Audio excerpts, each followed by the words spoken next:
বাংলাদেশের গভর্নমেন্টকে আমি বিনীত অনুরোধ জানাবো, শ্রম মন্ত্রণালয়কে অনুরোধ জানাবো, এয়ারপোর্ট অথরিটিকে অনুরোধ জানাবো, আমার শ্রমজীবী ভাইদের সাথে ভালো আচরণ করুন। বিশেষ করে যতগুলো দূতাবাস আছে, আমার শ্রমজীবী ভাইদের যে কোনো কাজকে অগ্রাধিকার ভিত্তিতে আপনারা সার্ভিস দিন। এটা দিতেই হবে। তারা ভালো থাকলে ভালো থাকবে বাংলাদেশ।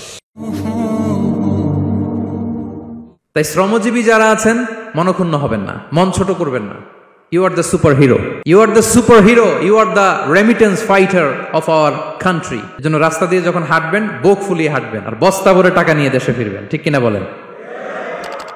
বুক ফুলিয়ে হাঁটতে হবে। এজন্য আমি আমার প্রিয় মাতৃভূমি বাংলাদেশের গভর্নমেন্টকে অনুরোধ করবো, আমাদের শ্রমজীবী ভাইদের যাতে সুবিধা হয় এই ব্যবস্থা আপনাদের করতে হবে। বিনীত অনুরোধ রাখবো। শ্রম মন্ত্রণালয়ে যারা দায়িত্বে আছেন, স্পেশালি তাদেরকে রিকোয়েস্ট করবো, আমাদের শ্রমজীবী ভাইদের যেন কোনো কষ্ট না হয়, কারণ তাদের পাঠানো রেমিটেন্সে সচল থাকে আমার দেশের অর্থনীতির চাকা। তারা ভালো থাকলে ভালো থাকবে বাংলাদেশ। Very simple. ঠিক কিনা বলেন? আমার যে ভাইটা পরিচ্ছন্নতা কর্মী, রাস্তা ক্লিন করে, এয়ারপোর্টে ওয়াশরুম ক্লিন করে, একজন পরিচ্ছন্নতা কর্মী, তারও 20 থেকে 30 হাজার টাকা বাংলাদেশে ঢুকে প্রতি মাসে। আপনি চিন্তা করতে পারেন? হ্যাঁ, 6টা মাস যদি রেমিটেন্স বন্ধ হয়, শ্রীলঙ্কার চেয়েও খারাপ অবস্থায় বাংলাদেশে চলে যাবে। Just only 6 months.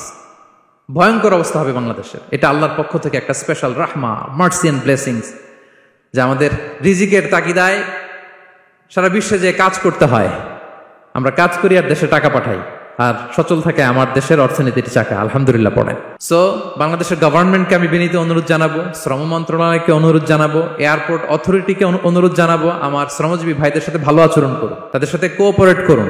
বিশেষ করে যতগুলো দূতাবাস আছে সারা বিশ্বে, বাংলাদেশের যে মিশনগুলো, দূতাবাসগুলো, আমার শ্রমজীবী ভাইদের যে কোনো কাজকে অগ্রাধিকার ভিত্তিতে আপনারা সার্ভিস দিন। এটা দিতেই হবে। ঠিক কিনা বলেন? তারা ভালো থাকলে ভালো থাকবে বাংলাদেশ। তো এই জন্য শ্রমের কোনো বিকল্প নাই। নিজ হাতে উপার্জিত অর্থ, নিজ হাতে উপার্জিত কামাই, এটা শ্রেষ্ঠ কামাই। তো আলহামদুলিল্লাহ আজকের অডিয়েন্সের মধ্যে শ্রমজীবী ভাইয়েরা বেশি। আলহামদুলিল্লাহ পড়েন। এটা আমাদের সৌভাগ্য। এই যে বাংলাদেশে এখন চাকরি নাই, চাকরির বাজার মন্দা, মাস্টার্স পাস করে বেকার টোটো কোম্পানির ম্যানেজার, এরকম আছে না নাই? তার বিপরীতে আল্লাহ তাআলা আপনাদেরকে মালয়েশিয়া নিয়ে আসছে। প্রতি মাসে আপনি টাকা পাঠান, আলহামদুলিল্লাহ। আপনি বাংলাদেশের যে উন্নয়ন, বাংলাদেশের যে ডেভেলপমেন্ট, এই যে স্মার্ট বাংলাদেশ বলে বলে মন্ত্রীরা মুখে ফেনা তুলে ফেলে, এটার গর্বিত অংশীদার আপনি। ঠিক কিনা বলেন? আপনি গর্বিত অংশীদার। You are the contributor, you are the real contributor. আপনার অবদানে বাংলাদেশ আজকে সচল, আলহামদুলিল্লাহ। সো মন ছোট করার কোনো সুযোগ নেই। Be a part of our vision. Do listen and share the khair.